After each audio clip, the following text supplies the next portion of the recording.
તો કિરણ ને નિયમ બધાના તો ધૂળેટી હે ને ભાઈબંધ ને બધાને મારા ભાઈને ને બધાને તો કલર લગાવવાનો હે ને આ તો બધા રંગવાના અલે પેલો કિરણ રહ્યો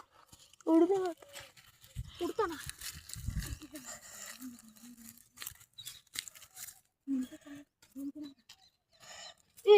એટલા કિરણ આપણે પેલા કેવું ને રંગવા જઈએ ચાલ